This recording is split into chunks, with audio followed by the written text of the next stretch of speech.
Julian San Jose napaiyak, wala daw siyang binatbat kay Sarah Geronimo. Nagiging matindi na nga ang mga netizens ngayon na pinagkukumpara nga sina Sarah Geronimo at Julian San Jose. Lumalabas kasi ngayon sa isang source na ang trono nga ni Sarah Geronimo bilang isang pop star royalty ay nanganganib dahil nga sa nakikita na ngayon ng ibang mga supporters ni Julian San Jose na siya na nga daw ang bagong tagapagmana ng trono ni Sarah, na talagang inalmahan din ng mga fans ni Sarah Geronimo at ngayon ay talagang binabatiko si Julian San Jose.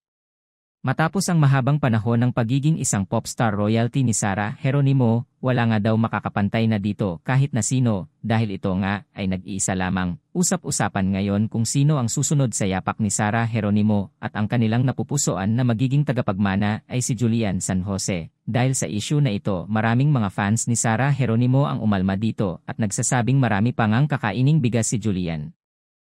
Dahil sa talagang umaarangkada na ang karir nito mula pa man noon at hanggang ngayon man.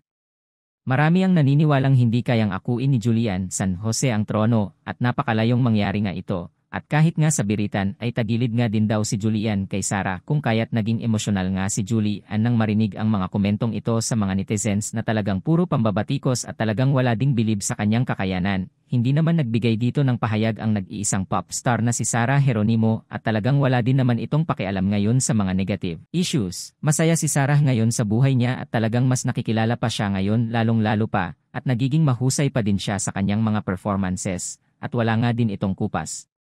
Wala namang iniwang salita si Julian dito at nanatiling tahimik dahil nga sa issue na ito mas dumarami nga ang ayaw sa kanya ngayon. Gayunpaman ay patuloy pa din siya sa pagbibigay sa mga tao ng magandang mga musika at talaga naman ding talented talaga si Julian San Jose. Saad pa ng ilang fans na hindi na dapat pang ikumpara dahil magkaiba nga sila ng larangan at may kanya-kanya silang personalidad at sa talento ay parehong may ibubuga nga din silang dalawa ni Sarah Geronimo.